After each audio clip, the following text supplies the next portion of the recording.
What a game. I had no idea what I was getting into when I started this thing. My first impression was that it might not be a game for me. The cartoon-looking characters and setting felt a little juvenile to me at first. I thought it might be a fun game, but not necessarily something that would push me mentally. I definitely wasn't expecting what I got, and I'm glad. I really did start blind. I had no idea what I was getting into. I was told by someone who has very similar tastes in games as me that this was right up his alley and I should give it a shot. So I bought it right away. I even booted it up on my laptop, but I couldn't quite run it. So I kind of walked around a little bit. There was too much lag, so I stopped after about 5-10 minutes. Then I didn't play for a few months. After that, I played Abduction by Cyan Worlds. I played that with my kids as kind of a way to bond with them. I feel like I don't get much video game time and felt like a good mix to be able to play and spend time with my kids. As I was playing it, I felt like, oh, I should record this. It'd be kind of fun to watch later and maybe even post it online. So when Outer Wilds came along, I decided this is the one. I'll give it a shot. Looks like a kid game. That's what I had for my first impression. They'll probably enjoy it. I'm not a YouTuber. I don't have the equipment for this, and so I do apologize for how terrible the audio and video might be. I just wanted to capture it for mostly myself because I know games like these aren't things that you can play again later, so I thought it'd be more fun to record so I could enjoy it again later and watch it with the kids maybe. Again, I had no idea how complex and deep the story would go. I looked up beforehand to make sure that it would be okay for kids, but everyone was so careful not to share anything or spoil it that it was really hard to find any good information, and based on my first impressions, it felt like a good fit. I am extremely glad that I didn't know anything about the game. I really didn't have any spoilers before I started. All I knew was that it was similar to the Myst series, but that the puzzles were less obtuse and the interface was a little more straightforward. So, sounded good to me.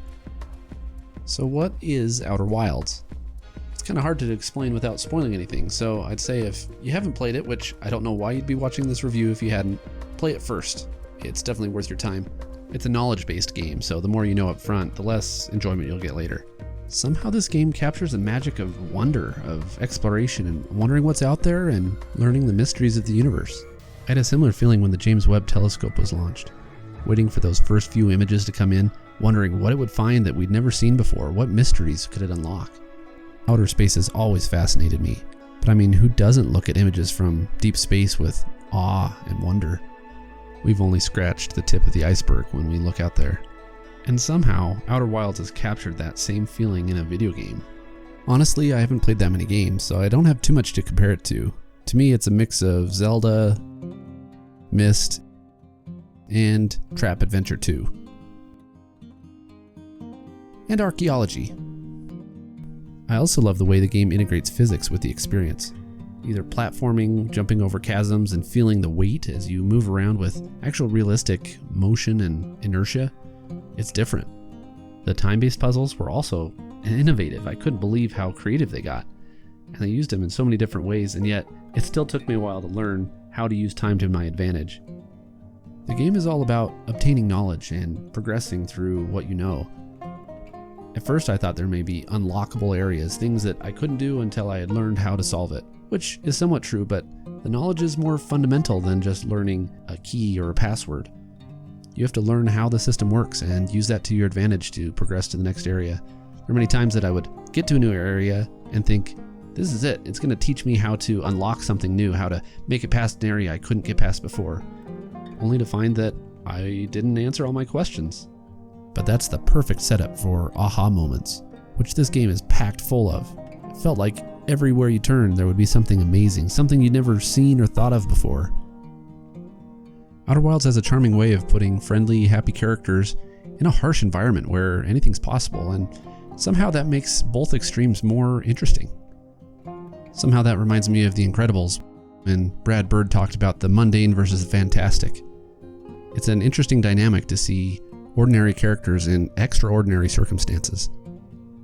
Alright, if you haven't played the game yet and you're still watching this somehow, this is your last chance. Spoilers ahead. The first time waking up in Outer Wilds, to me, started with a question. You immediately see an explosion over your head. It's quick, it's over before you know it, and there's nothing you can do about it. But it makes you wonder what's going on up there.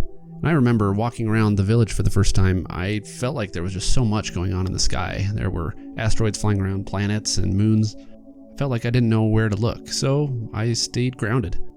In retrospect, I'm glad they didn't immediately drop you in space. It would be too overwhelming, really, to get started that way.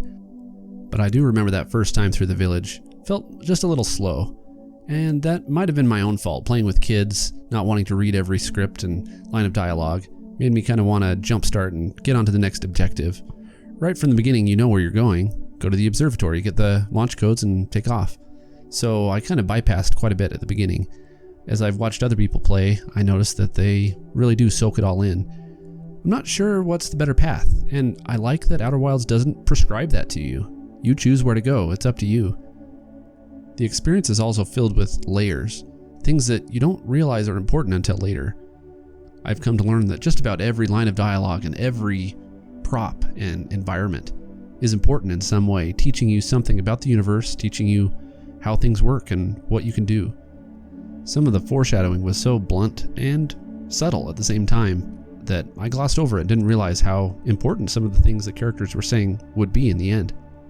Porphy, one of the first characters you meet and speak to, even just tells you straight up that trial and error is a big part of life. And talking to Hornfels, one of the options is to say, I'm ready to die in space, and you better be, because you're gonna. By bypassing different things in the village, I missed a few story starts, a few areas that would start me questioning and giving me something to look for. But at the same time, it was kind of nice that later I could come back and realize things when I was a little better prepared. For the first few hours, I thought the story would be linear with cause and effect, things that would lead me through a trail of breadcrumbs right to the end. It wasn't until I met Rybeck at Brittle Hollow, where he said, "Where shouldn't you explore?" that it really started to dawn on me that the game was okay with me going anywhere. The Shiplog conspiracy board should have clued me in earlier, saying that everything really is interconnected and there's lots to learn no matter where you go. I was worried at first that I might stumble across something that told me something I shouldn't know yet. And while that's possible, the game is designed in a clever way to keep you from looking for things that you don't care about yet. Some things that look like dead ends later on become aha moments. That shiplog is an excellent mechanic in the game. Something to keep notes so that I can just explore and not worry too much about keeping a list of everything that I've done. Whenever I finished a new area, I would go back to the log to see if it would tell me something I didn't know, but it usually only told me the very thing that I had learned myself. So it didn't spoil anything, but it kept me on track. It also made it easier for someone like me that didn't play consecutive days to refresh my memory and figure out where I needed to go next. And although I bet some of you pulled out your hair whenever I would forget something critical, in a way it was helpful to take breaks in between. It meant that my experience lasted a lot longer than it would have if I'd have just played over several days. Between play sessions, I had time to think and ponder and try to figure out what I should do next. And in a way, it made it more fun, kind of like watching a serialized TV show week to week and having time to digest and become eager for the next chapter to come. As I got closer to the end, I started to obsess over the game, thinking about it every day and when I could play it next. Personally, I love time travel stories. It's a great mechanic that lets you look at things in a different way, see what could have been, and how things could change. I understand that a game like this that has a simulated world needs a time loop so that things can reset and start over fresh. Otherwise, things would spiral out of control or need to be more pre-programmed on rails so that things happen the way they should. But the team at Mobius Digital did an excellent job of weaving that mechanic into the story itself. In the game, there's a reason for everything, and that makes it more interesting. You want to find out why things are happening, and you know that there are answers. When Hornfels asks you what you want to do at the beginning, it's really up to you where to go first.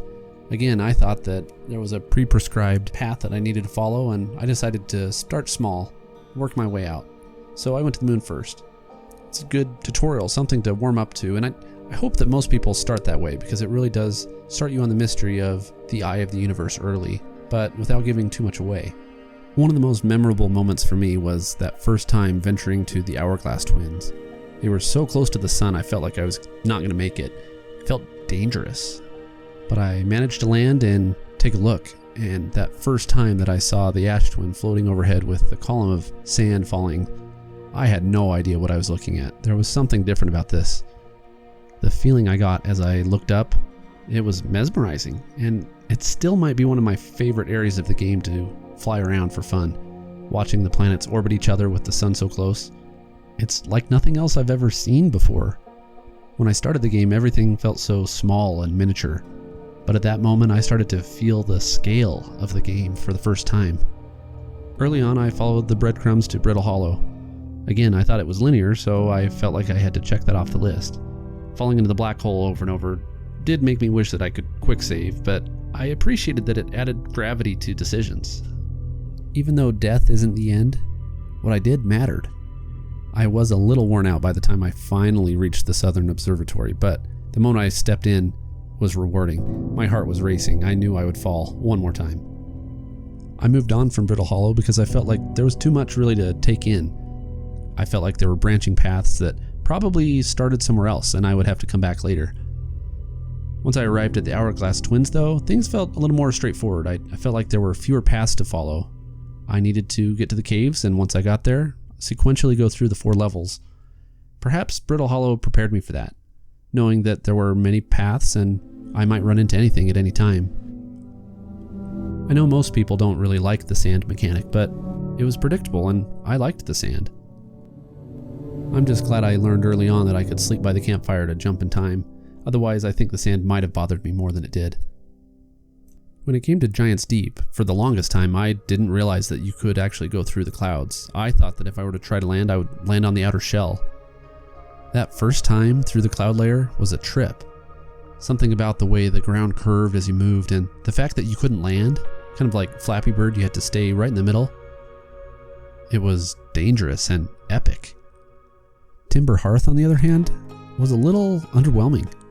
I was kind of surprised at how little there was to do there. There were things to look at for sure and explore, but I felt like I didn't learn as much there as the other planets. Perhaps my favorite moment though was discovering the Grove Shard. I really thought I must be going crazy or something as it kept changing locations. I hadn't read about it in the museum, so it was my first experience with a quantum object, and that was a trip. But otherwise, the Grove was more about flavor. I now know that it was part of the original student thesis, so it makes sense and I'm glad they kept it in, but for a game that doesn't really lead you down dead ends very often, that was a bit of a red herring, but I'll give them a pass. The second mining site was interesting and there were things to do there, but the underwater caverns of the first mining site felt a little aimless. I mean, it was literally going in circles. When I first encountered Dark Bramble, I was a little confused about what it was. I actually thought it was Brittle Hollow the first time I saw it, just earlier in its time cycle, and that the white core would eventually turn into a black hole.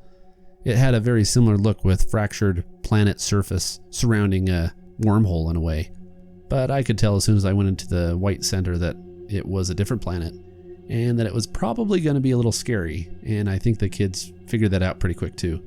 I actually tried to downplay the scary factor and act like it was the most normal thing in the world to be floating around in a white fog in an alien planet with eerie music playing. I wanted to make them feel more confident that, well, if I'm not scared, they shouldn't be scared, but I'm not sure that it really worked. Unfortunately, that attitude probably meant that I personally wasn't as afraid when the anglerfish actually came out. I wonder if playing Echoes of the Eye will be any different if I play without the kids, because I really am debating playing something that scary with the kids. I've heard that it's in the horror genre, so I'm not sure I want to put them through that, but I'm okay getting scared myself. That sounds kind of fun. When I first saw the anglerfish, I actually thought it was a plant, kind of a Mario piranha plant style enemy. To be fair, my son thought it was a bear paw, so at least I wasn't the only one that misunderstood what I was seeing. It was unfortunate that I never figured out that the signal scope could help me find my way around in there. I feel like I tried it once, but nothing turned up, so I stopped even thinking of it. Instead, I just bumbled around until I found something interesting. When I did find the escape pod area, I could tell something was different. There were big rocks floating around and the color was different. I even thought that I should map out the colors of each room to figure out if there was a pattern or a way that I could map it out better, but I eventually found what I needed to and I got through it. When it came to the interloper, the first time I landed on it, I thought there was nothing there and that it really was just a prop. When I finally thought of the way to get inside, I thought, this can't really be the way they do it. But by that point in the game, I think I'd figured out a little bit of the language of the gameplay, and it was worth a shot. It's just another way the game gatekeeps and make sure that big reveals come at the right time in the game. You could discover it early, but I bet most players don't do that very often. I am sorry to say that I did not realize the significance of the ruptured core until the next day off camera. In the moment, I thought it was just something localized to those 2 Nomai that had died inside. But then it hit me when I realized that this is where ghost matter comes from, and I've seen it everywhere. Looking back, the game does explicitly say that everyone's in danger, but it was subtle enough that I really had to piece it together myself, and I'm glad the game wasn't heavy-handed and gave me some space to think and work things out over and over. Getting to the sun station was another obscure puzzle that, again, I felt like this can't be the answer, but as soon as you see it, you know it's what they planned. And I was amazed at how innovative the puzzles have been throughout the game.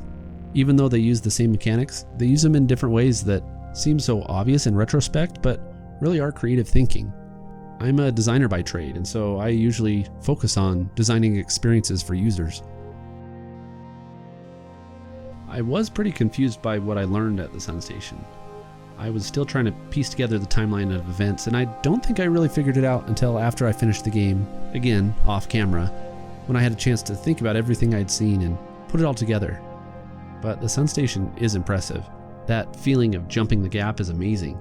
The moment you leave the ground, you start rotating because the sun station's orbiting so tight that you instantly feel the difference. And your trusty jetpack suddenly doesn't have any oomph, knowing that if you fail, you're going to have to wait a few minutes for the sand on Ash Twin to clear out of your way again. They really put you through the ringer in this game. I'm a little embarrassed at how long it took me to find a way to land on the Quantum Moon. But then again, there's so much to do in this game that I felt like a dog chasing squirrels. I'd be heading one way and the Quantum Moon would pop up and I'd give it a few shots trying to land, and when it didn't work, I'd move on, so I guess I shouldn't be too surprised that it took me a while. That was a rewarding experience. Taking all the things you learned up to that point on the quantum level, as well as meeting a living, breathing Nomai, it was a great reward. I feel like that might be one of the weaknesses of the game though. I didn't really get to know the Nomai by name very well. Again, it might be because I had kids that didn't really care for reading, so I would skim quickly. I also didn't make a special point of memorizing names and trying to follow story arcs, so unfortunately I didn't realize who Solanum was when I met her, but I feel like I did understand who the Nomai were well enough that when I met one, it was special. I knew their story, I knew what they were looking for, and throughout the course of the game, it became my story as well. I wanted to finish what they started. After a few hours of gameplay, I started listening to the soundtrack. Now, I know that the names usually have spoilers, and I didn't want to listen to anything I hadn't visited in the game myself, so I was careful and only listened to the first few tracks. But even then, I may have heard a few spoilers. They probably misled me more than anything. The calm and happy theme of Timber Hearth made me think that everything would end the same way it started, and have a poetic bookend.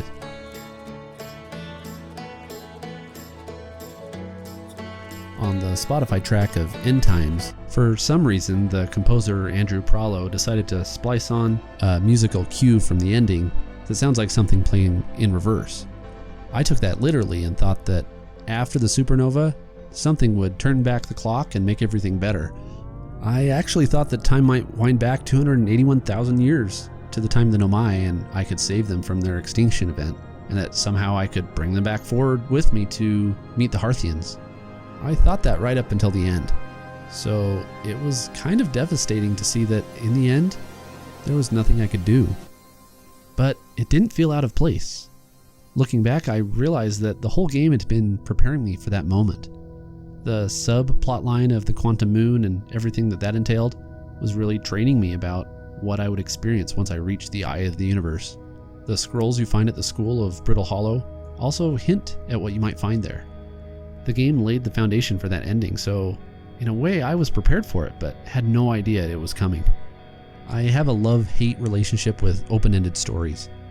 On the one hand, it's annoying that there's no canon for what actually happened, but on the other, you become part of the story. You can fill in the gaps. You can speculate, you can think about it. I was reading about the game on Reddit, and I saw someone post a comment saying, "Isn't it cool that the game makes us talk just like the Nomai? We're all speculating just like they were." It's true. If it did definitively end, we wouldn't be asking questions about it. We wouldn't be speculating. We wouldn't be discussing it. It would be over and we'd move on. And that's really the message of the game.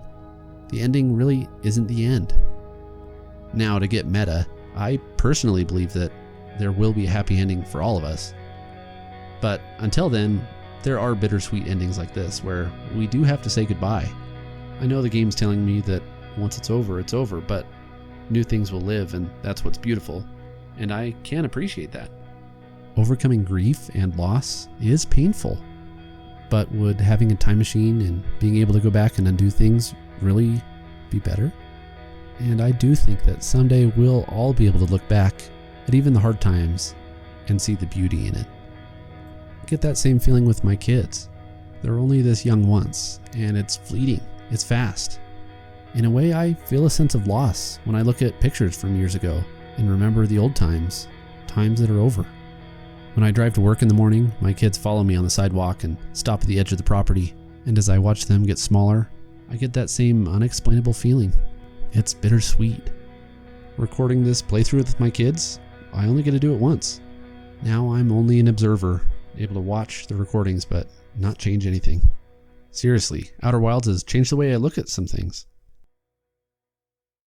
Even without realizing the mechanics of how the game really worked until days later, I got it. I now know why the time loop exists and why everything happened the way it did. The Nomai heard a signal from the eye of the universe, came and somehow landed in Dark Bramble. Quantum things probably dropped them there. They hadn't told anyone where they were going, so they couldn't get any help. They took escape pods and split up. 2 of the escape pods made it out, but 1 got stuck and never made it out. 1 landed on Brittle Hollow and they decided to put down roots. The other landed on Ember Twin and they did the same. Both groups looked at the Quantum Moon as the next mystery to solve. Those are their 2 tenets to seek out and understand. Eventually they were able to make gravity cannons to visit one another and explore more of the solar system.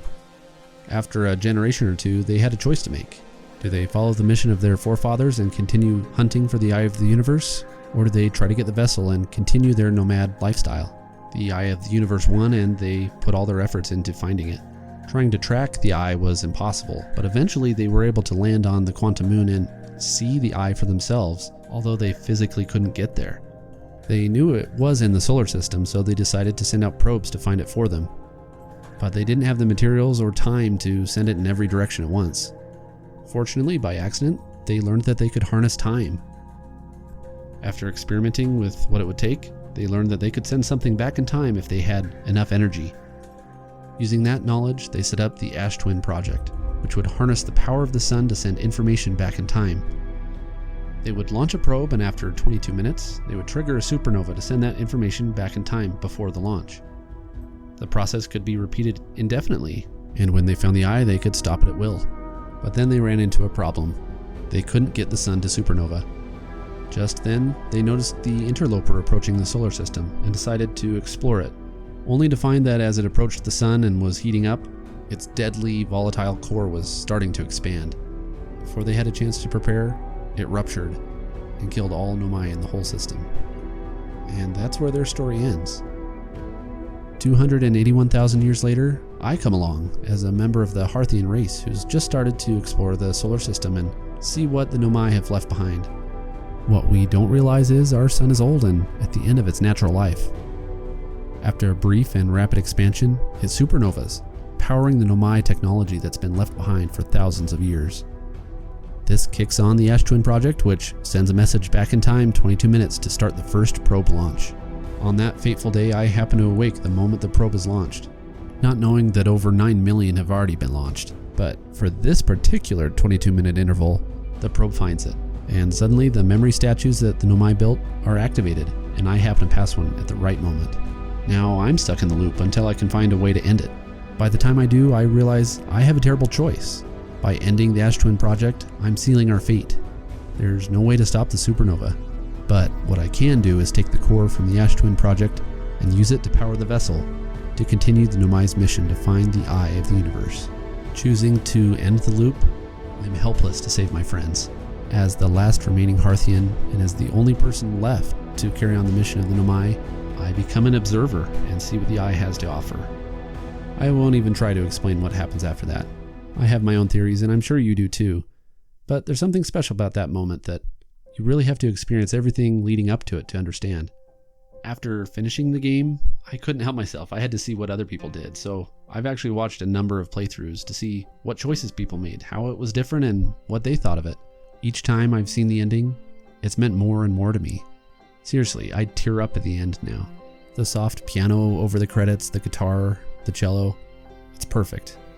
When I first heard the theme on Spotify, I thought it would be that cheerful one over the credits. But this is better. And it's good to know my trusty scout is observing the new universe for me. Alright, enough mushy stuff. So, what did I miss in my playthrough? Feel free to leave a comment and let me know. I have watched a few playthroughs by now, and I do know quite a bit of the stuff that I did miss. Since finishing the game, I've played a little more and discovered a few more things. Hollow's Lantern for one, I never even tried to land on it before, so I've read everything there. I also learned how to break space-time in 2 different ways, which is hilarious. The first time it happened, the kids jumped. Talking to myself is a great Easter egg. And the high energy lab, that was fun. I've also become familiar with the eject button, and have had fun with the anglerfish using that one. I've also realized that I missed a whole chamber on the vessel, seeing the captain's log, and also I've realized that I could have talked to Church some more at different phases of the cycle. I probably should have used the ship log a little better and noticed when there were stars or exclamation points and actually read things more often and finished exploring, but I'm happy with my playthrough. I am sorry that the whole playthrough sounds like a Zoom call. I mean, it was a spur-of-the-moment webcam. I should have bought a microphone and better camera and spent some more time on the video editing side of things, but this was mostly for fun, and I decided if I post it, great, and if not, oh well. Playing with my kids was more about spending time with them than sharing the moment with YouTube, but it probably did dull the experience just a little to have kids there to talk over important parts or make me rush through areas that didn't need to be rushed. I also didn't want them to get scared, so it probably dulled those experiences where I may have felt more anxiety or pressure. I mean, there were times where my heart was racing when I knew I was going to fall again on Brittle Hollow. I was surprised at how well my son was following along with the story. There were some things he didn't understand, and I would talk to him between sessions. Off camera, after we finished the game, he asked me, "Are the Nomai going to be alive again so we can tell them about the eye?" And when I told him no, he actually looked a little distraught, almost on the verge of tears. I think the game did have an impact on them. I know it probably wouldn't fit in with the theme of the game, but a part of me is kind of holding out for another Easter egg, where you find another set of coordinates that take you to the Gloaming Galaxy to meet the surviving Nomai. One of the best things I think that helped with immersion was audio. The music, the sound effects, it's really good. When you crash into a wall at 1,000,000 miles an hour, you feel the crunch. It hurts. The music is catchy and beautiful and nostalgic. I love that all the travelers and their instruments come together at the end to play the song together, and that you add the Nomai's instrument, the piano. Personally, I also loved the cello during the credits. I played the cello and it's one of my favorite instruments, so hearing that as the new universe's theme, that was great. The final voyage music, oh, that was epic. Just being able to hear that theme that you've heard so many times and you've learned to not worry about, suddenly it matters. You know that when you die, you're dead, and you hold the fate of the universe in your hand. That song is just great. Gives me chills even still. Again, while I was listening to Spotify, I finished the Travelers track and it played Let There Be Light before I had a chance to pause it. That was epic, and I couldn't figure out what that was. It actually wasn't until maybe a week or two after I finished the game that I realized that's the main theme refrain, except epic. I've already reversed most of the audio tracks just to see what they sound like backwards. I love that the Search and the Sun Station are reversed of each other because they show that the Nomai are doing something against their better nature. I feel like I could analyze the music for weeks and still find more layers of detail. I'm still trying to find some piano sheet music that does it justice. I really want to play it. If you know of any good arrangements, please let me know in the comments down below. And that wraps up my long review of the game. Sorry I'm long-winded, but I've been thinking about it for a while. Now, I gotta say, I've got a ton of notes, things that I just don't really have time or energy to talk about during this review. If I have any misconceptions about the game, other things I missed, or just other comments, feel free to let me know. I'd love to chat some more. This really is a game that you can only experience once, so I love that I can continue experiencing it vicariously by watching other people and by chatting with other fans. I'm definitely going to play the DLC, so if you're subscribed, stick around. I have had a few spoilers for it, but I've only listened to one track from that one so far, and I'm doing my best to avoid any other spoilers. What I do know is that I'll need to go to the radar shack to follow the satellite, and somehow that'll help me find something. I know that there's some phantom planet orbiting in the solar system that I'll run into. I know that there's a stranger, wanderer, prisoner. I'm not quite sure. Some guy with antlers. I've seen a picture of a planet with rings, kind of like Saturn, and I know it's scary, so that's about all I know. I'm excited to give it a shot and see where it leads. If you have made it all the way to the end of this review and playthrough, I appreciate it. You're probably a bigger fan than I am. I think that this is definitely my favorite game of all time at this point. I'm just grateful I had the experience blind and it's not over yet. Well, have fun exploring and thanks a bunch for watching.